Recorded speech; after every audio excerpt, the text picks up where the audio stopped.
is the Better Life, Better Work show, and I'm your host, Allison Crow. I'm an intuitive life and business coach here to help you create better life and better work. I help super successful people, the recovering overachievers, put the soul back in their lives, and I help soulful people create success. On this show, topics range from the mystic to the logistic, and our content will support your being and your doing while on your path to create better life and better work. More is not better. Better is better. This is episode number 146 of the Better Life, Better Work show. I'm your host, Allison Crow, and today's podcast is about self-leadership and wholehearted living. And this is the direction and focus that my work has been becoming over the last 4 years. At the beginning of the year, I set out and specifically hired a mentor coach to work on self-leadership and self-trust and a whole new level of expansion. I don't want to call it a level. It's a deepening, a whole new deepening of who I be is being cultivated. And so today I wanted to talk about self-leadership and wholehearted living. And yesterday I did, Brene Brown has the book, The Gifts of Imperfection. And on her website, she has a wholehearted inventory. And there's also in the free section of her website, there is a couple of posters about guideposts for wholehearted living. And one of these, so this is recorded on live stream and will be turned into a podcast. And so I will post a picture in the podcast notes. But those who are seeing on video, this is one of the little posters. I've painted it and I have it up on the wall behind my computer. And I'll run through this real quickly. It's from her book, The Gifts of Imperfection, and it talks about the aspects that we want to let go of and that we want to cultivate. And if you're listening or watching, this is just I love a good reset, right? Like when my Amazon Fire Stick quits working, I just reset it. When my internet gets splotchy, I just reset it. When my computer starts going slow, I just reboot it. And if I wait too long in between those things, there's a little bit of clogging. So,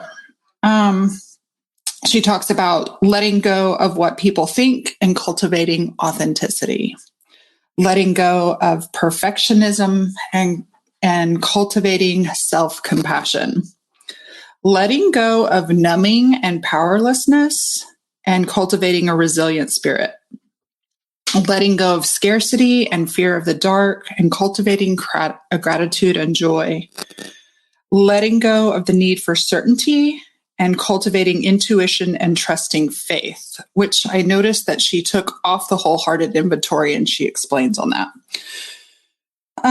Letting go of comparison and cultivating creativity. And I'll come back to it in a minute, but this is one of the reasons I retook this test lately, because my comparison-itis and the impacts of that emotionally have been really under my skin lately. Letting go of exhaustion as a status symbol and productivity as self-worth, and cultivating play and rest. Letting go of anxiety as a lifestyle and cultivating calm and stillness. It's always wonderful when you lose your voice recording a podcast. Letting go of self-doubt and supposed to. And there have been quite a few shoulds in my brain lately. I'm not normally hard on myself, but every once in a while I go through these little pockets, and I've been in a pocket. I'm meeting myself in that pocket right now. So letting go of self-doubt and supposed to, and cultivating meaningful work.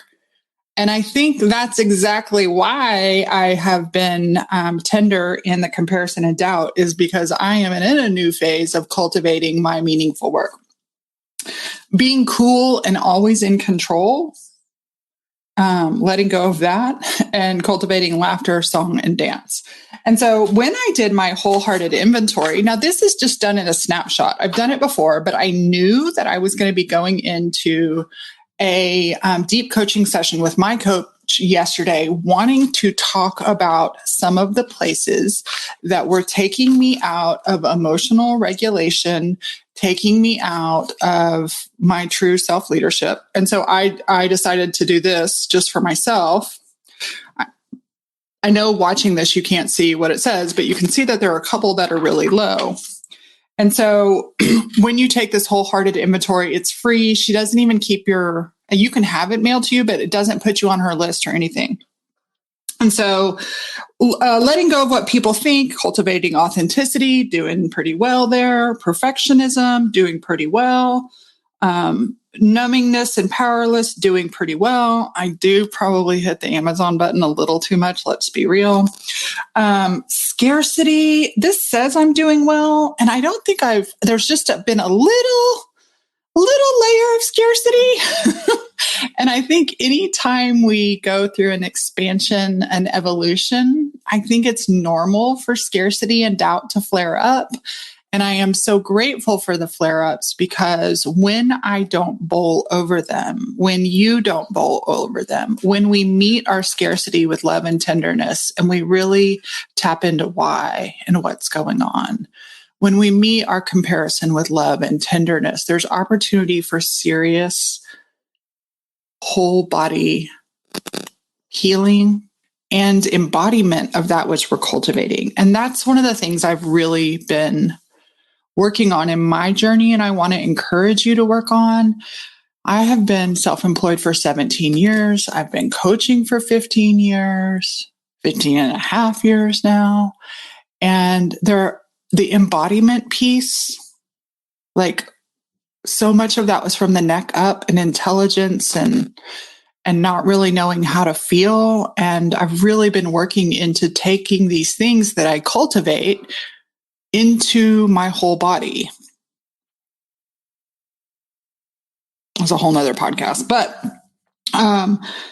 so scarcity is kind of my membership is lower than it has been in a long time, and that's okay. We have about 48 people, which is perfect. It's been as high as 85. I trust that the right people in the right time. It's a come and stay if you want, or pop in and pop out if you want. The doors are always open, and it's month to month. And so, but my other aspects of business are doing really well also. I think the scarcity is actually not coming from my financial numbers, because those are fine. The scarcity is coming because I am moving away from claiming myself as a business coach, and instead being a life and self-leadership for business owners. I know that definitely I understand the business landscape. And so that is a huge asset as a life and self-leadership coach. And I started out as a sales coach, and helping people make money feels really sexy. And who doesn't want to make more money? Nobody's out there going, yeah, I can help you make more money.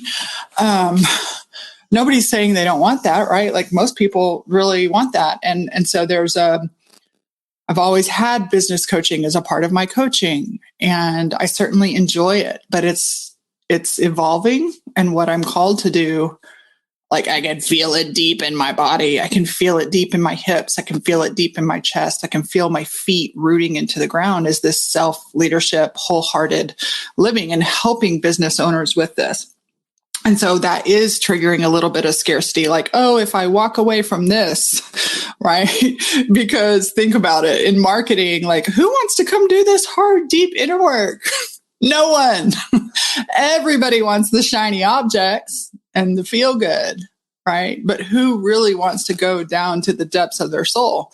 Now, the reality is, there are plenty of people do. I have a full client load. So, and I know I do. I invest in this. So the next one is comparison and creativity. And this is the one where I was the lowest at, especially the last week. My comparisonitis and jealousy was off the charts, because some people around me are really in their groove, and I'm excited for them to be in their groove, and they're really in groove with their messaging, and they just seem really magnetized. And I felt Not just when I hold myself in comparison to an orange and I'm an apple, I feel like an apple, not an orange. And it's so silly, but I know that I'm not the only leader that does it. I saw one of my friends and colleagues who is also a coach and leader, and she posted about jealousy yesterday, and like I've had some gut punches of jealousy. And what I like is those are opportunities. If we're talking about wholehearted living, I can either bypass those, or I can change my mindset, or I can really go in. And yesterday I really went in with my coach, and like really went in. I went into like 7th grade Allison, and I don't know. Did anybody really feel like they belonged in 7th grade? And I felt, I tapped into a 7th grade version of Allison. And in 7th grade, I just wanted to belong. And the other girls in school were always very nice. We didn't have mean girls in our school, at least not that I remember. They were always very nice and kind, but I never felt included. They were nice at school, and I never felt included. And they were all cheerleaders, and I was basketball, and I was a leader in basketball. And I did feel included with my basketball friends. Shout out to Lisa and Lana and Mona. But like these specific girls in my grade, and they're all still friends now. And they're nice and kind people. And I just was never a part of their girl gang. And how many of us have wanted to be a part of some girl gang out there? And yeah, right. So that's where this, it's so funny because there's a part of me that doesn't need to be popular, but there's a part like the 7th grade Allison wants to be popular. I want my work to be popular. It's not even about money. It's like, I just want my work to be meaningful. And when I notice that I'm starting to source that from outside of me, I know that it's time to really meet the tender parts inside of me. And I know that's not uncommon. I mean, I hear my clients all the time. They want to belong. They want their work to be meaningful. They want to be significant. They want their work to be paid attention to. And so it's been a really good opportunity for me to not dismiss the tender parts. Here I am 50. And while sometimes I'm wildly confident, I'm also sometimes I'm not as insecure as I used to be, but sometimes I feel needy still. And instead of coaching over that, what I'm doing now and what I'm helping my clients doing that's actually working is I'm moving closer to myself in a calm and curious way. And I'm just like yesterday, I just asked this part of me to show me pictures of where she was hurt and show me pictures where she felt out. And I just sat with her and I reminded her that she will always belong to me and I will always belong to her. And that we always find our people at the right time. And what's interesting is on the opposite end of comparison is creativity. And I noticed a couple of weeks ago, before I was hit with this like little, I don't even want to call it a virus. Gosh, it's so funny, y'all, how we are trained to think it as negative emotion. I don't believe there's negative emotion, and I really stand against labeling it those things. I don't even want to call it shadow. For me, what's working right now is like these tender parts, these tender emotions. And in the past, it's like, oh, change your negative emotion to a positive emotion. And that negative emotion is still sitting there in the cells of my body, freaking the fuck out. I know you know that feeling. And so what I'm learning how to do is meet that tenderness. I'm learning how to, instead of not listening to those parts, I'm learning how to listen. And as I tell my clients, we can listen to their fears without being in fear. I think a lot of us have been told, don't listen to fear. I had a client say the other day, if I listen to these parts, I'm only indulging bad behavior. Oh my God, y'all, fear is not a moral failure. Comparison is not a moral failure. Anxiety, perfectionism are not moral failures. That's another one. I'm really gotten sensitive to the language of good. What is good? And good being a moral thing, right? And there are so many ways we judge ourselves, and there's a moral condition on it.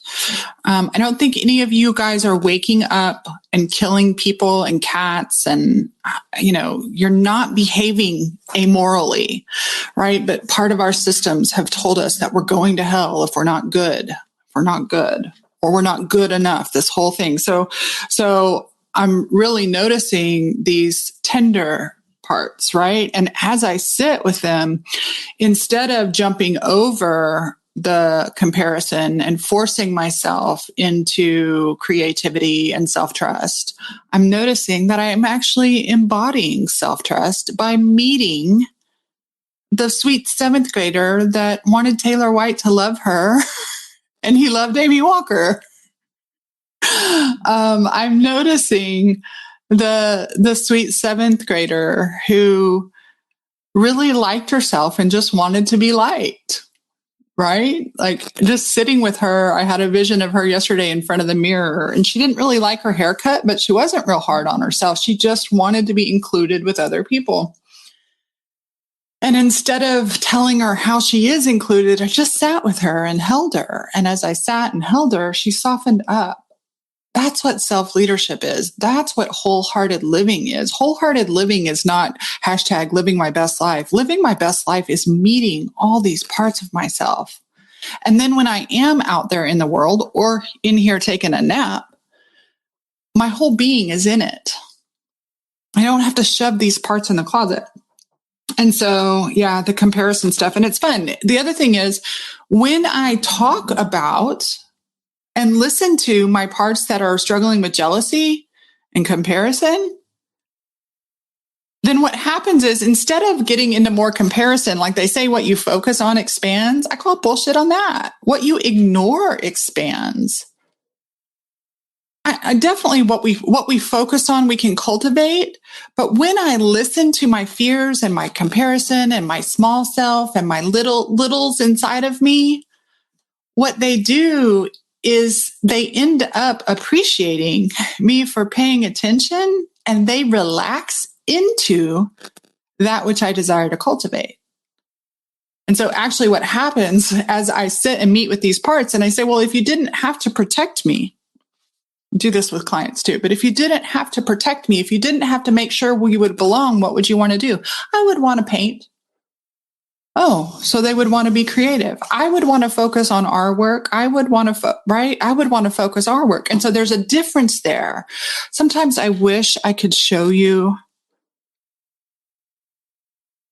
as Rocky snores, I wish I could show you the visions I see in my mind, because I have these like little cartoon or movies play in my mind that visually make it so good. And here I am on a podcast with you.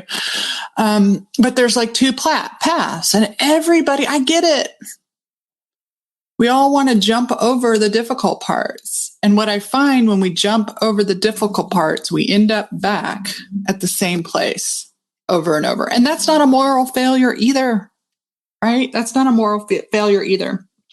The next one, exhaustion as a status symbol and productivity as self-worth.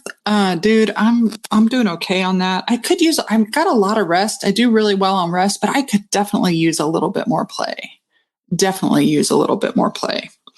Anxiety as a lifestyle, calm and stillness. I'm up there at about a 7 out of 10. I felt a little bit more anxious. And I also, so not only do we go inside and look at these emotional parts, but I also look at my books and my numbers, and August and September are giant months of expenses for me. And so those can trigger, or those can push against some of those tender parts, right? And what's perfect is, this is an opportunity. In the past, I've just I've just said, oh, it's just August and September. And I have a lot of my annual renewals come up, and I usually pay for things for a year because you get it cheaper. I also have a lot of retreats in the fall, and I'm also putting a deposit down on the venue for Camp Starheart next year. So a lot of cash outflow. And in the past, I would just intellectually bypass that. And so every September, October, or September, August, September, I have this feeling. And it's okay. I mean, like, I could settle and just know I can resilient, I can handle this feeling, or I can go into those little parts that feel that tightness in my chest around spending so much money all at once. And I can really listen to their fears, and I can help hold their hands. I can not coach them, not self-coaching. Self-coaching has been really good until it wasn't good. Self-coaching has kept me from wholehearted living. Self-coaching, I mean, I guess it eventually got me here because at some point self-coaching was just intellectual instead of embodied. And I want both. I'm not getting rid of self-coaching, but I want a fully embodied life. Self-doubt and supposed to. I never met a leader that didn't experience self-doubt. That's actually my highest one, is self-doubt. It's down here at the bottom for those that are able to see the visual. My self-doubt, like I feel very fortunate to have meaningful work, and I've cultivated meaningful work. I've cultivated meaningful work since I was 15 years old. And I've taken the opportunity of certain life circumstances like divorce, being left, getting my real estate license, leaving companies. I've taken the opportunities when life throws me a punch to find meaning. And so I do find myself living my dreams of work. I also don't have biological children that I'm raising in the house. My attention is not divided. And so honestly, my meaningful work gives me a sense of purpose, like enjoying my family, loving my dogs, and doing my work, right? So, and my hobbies of like being in the water and painting.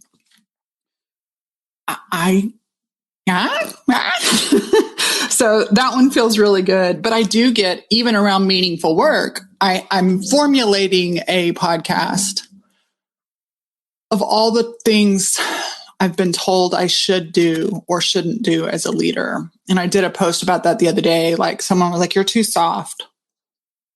I guess I'm too soft then. "You're too much." I guess I'm too much then. I'm going to keep being all the too much woman. But there are so many little, quote, powerful leader rules that I break.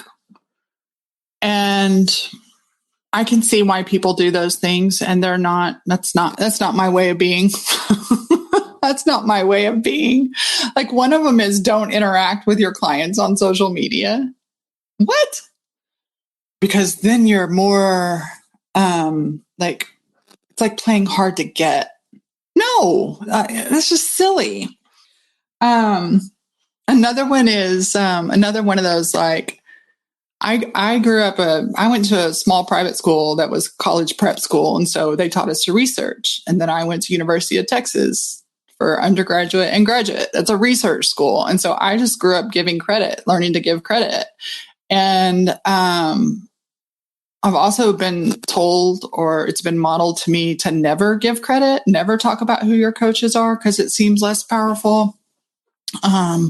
Never give credit because it, dilutes your power. And I know that by giving credit, I have absolutely lost clients in the best way because they go work with somebody else. But I'm a give credit gal. That's just, I am not on this ship alone. And I learned so much from so many of the people around me. So yeah, even though meaningful work is way up there, I still can hear the shoulds. And when I'm not doing those shoulds, or when I'm calmly standing in myself, there are parts of me, right? There's still parts of me that want to belong. And they feel like if they break the rules, they'll belong. So for example, here's another one. I have a couple of certifications, but like I haven't gone to ICF. I was trained at my company. And I've been coaching for 15 years, and I'm very aware of the ethics. We were actually trained on an ICF model. It just isn't official. I don't have an official coaching certification. I have a certification in visual coaching. I have a certification in expressive arts facilitation. I have a master's degree in educational psychology, but I don't have like a PhD in psychology, and I don't have I'm not a therapist, and I don't have an ICF credential. And every once in a while, part of me is like, oh, I need that to be valid. And I do believe that there are reasons. And, I think there's a lot of bullshit in the industry. And I also know that I'm in integrity. I have no doubt that I'm in integrity with my work, and I'm not doing work that's inappropriate for me to do. But every once in a while, those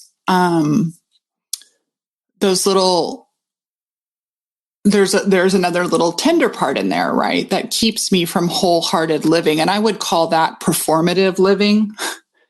For me, there's certainly like I'm pursuing education in internal family systems because I want to be educated, and eventually it will come with a certification. But that's about me learning the skill. It's not about the certification. And when I find myself searching for a PhD program, or feeling doubt because I don't have an ICF certification, I know that there's something performative going on. It's not holistic.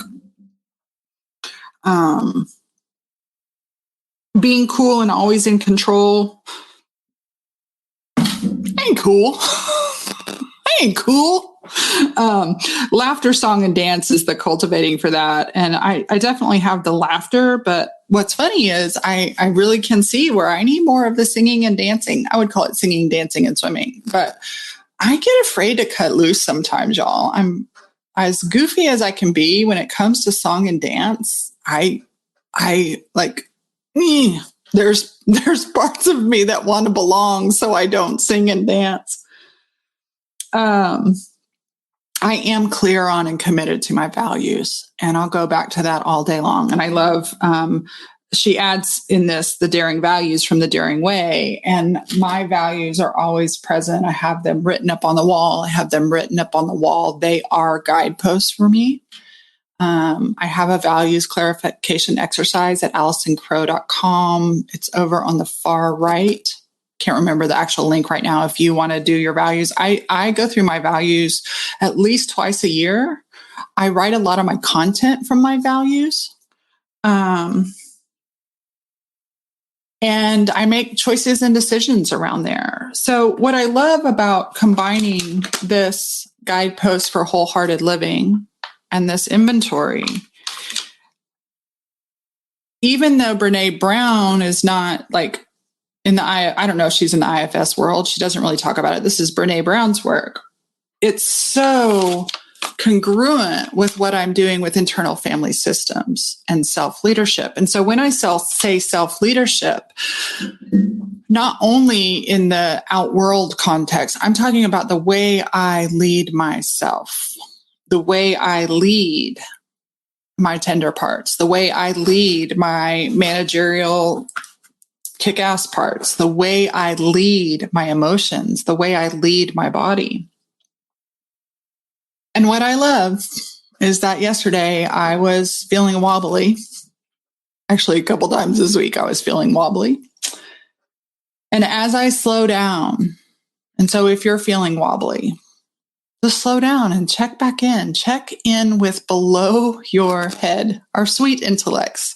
Our intellects are doing one of two things. Our sweet intellects are either telling us how to solve the problem, or there's a critic that comes in there and shit shames us. But if you just drop in with compassion and connection to your own heart, and as I've been telling my clients, what are the parts of you that are closeted that maybe need to be on the altar? I have an altar of special things that sits over here next to me under the window. They're talismans of things that I want to focus on. And of course, they're beautiful and lovely. But what if I put comparison and jealousy up there and listen to them and not coach them? What if I just listen? What if you just listen? What if you just sat and listened to your fears? What if your fear had a chance to just voice her concerns and you listened? And listen does not mean believe. But what if you really heard the parts of you that get into what people think? Perfectionism, numbing, powerlessness, scarcity, fear, the need for certainty, comparison, exhaustion, productivity, overdoing, over hustling, over performing, anxiety as a lifestyle, self-doubt and shooting all over yourself, being cool and always control. What if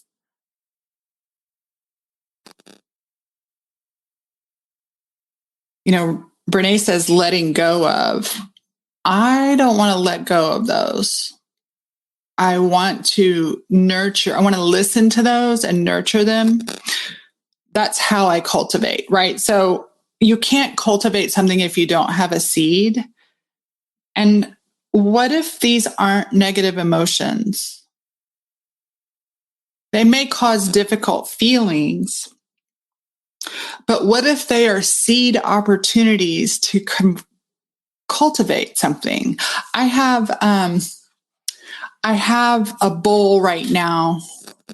Well, my mom gave me some pods for a purple mountain laurel, lots of pods. And in my mom's yard, these pods drop and grow new things. And purple mountain laurel pods and the seeds inside are really hard. And so the first thing I did, like if they're in the basket that my mom gave them to me, actually in a paper bag, if they're in the paper bag, they're just there, not doing anything. But if I soaked the seed or I soaked the pods and got the seeds out, and now I'm soaking the seeds to be able to plant them. But if I just leave those seeds sitting on the counter, or if I shove them in a drawer, they cannot grow into their glorious selves. And we can cultivate fear, for example. It's like what I've noticed in myself and in my clients, when we ignore something, it gets bigger. And so that's how we cultivate what we don't want. That's why it keeps coming back up. But if I can really go and listen and learn what that fear needs, what it needs, then I don't bypass it and it relaxes and opens up into new seedlings. And so, yeah, I'm cultivating authenticity, self-compassion, a resilient spirit, gratitude, joy, intuition, creativity, play and rest, calm and stillness, meaningful work, laughter, song, and dance. And I wish the same for you too. Yeah. And with that, I want to invite you to become a member of Soulful Success. We are doing a lot of this work of wholehearted living, self-leadership. What's amazing, like on our business calls, we'll bring up the business topics and sometimes it's strategic, but a lot of times it's the tender parts that need to be resolved so that they need to be loved so that they can implement around business. And we are cultivating all these things for ourselves as a community, as individuals, on business and life calls. So I want to invite you to join Soulies. That is my coaching membership that I've created the program that I want to belong to, that provides a sense of belonging and networking and community as we grow together. And that's what I want as a client. And so I've created it for y'all. You can find more about that at coachwithallison, ALLISON.com, or you can message me on Instagram or Facebook. It's month to month. If you come in and don't like it, you can pop right back out. I also have 2 spots left for my painting retreat. I haven't really been talking a whole lot about my painting work, but I use the modality of painting to do some of this inner work to help my clients like obviously creativity, and you put somebody in front of a canvas, especially us grown up, you put a child in front of a canvas, a piece of paper with paint, and they just explore. But as an adult, many of us, all these things start coming up. And so at my painting retreats, we use painting to explore our self-expression. And so we're doing a lot of internal family systems. I will be doing some internal family systems work, some parts work with my clients at the canvas at my painting retreat. I don't know what the link is for that. Look how prepared I am for you guys. It will be in the show notes. It'll be in the show notes, or you could message me. I have 2 spots. That is at the end of September and October, first week of October, first weekend. I think it's a Wednesday through a Saturday or a Thursday through a Saturday. Boy, Allison, really good. And it's all good. It's all good. If you want to come, hunt me down. Hunt me down. Thank you so much for listening. Thank you for being a member of my video and audio community. I appreciate your cheers and support. If there's anything I can do for you, let me know. And I will see you next week. As always, thanks for listening. Totally appreciate you thinking about somebody who might really love this episode and you sharing it with them. Also, I always appreciate your reviews. It's like podcast currency. It's like a tip in the jar saying thanks. And finally, if you want to share on social media, a screenshot or any insights you get from listening to this episode, I will totally respond. You can share with the hashtag Better Life, Better Work Show. This show is sponsored by my 3 rescued dogs, Leroy Brown, Clementine, and Rocky Potato. They're here to remind you to consider adoption when you get your next pet. More is not better, better is better.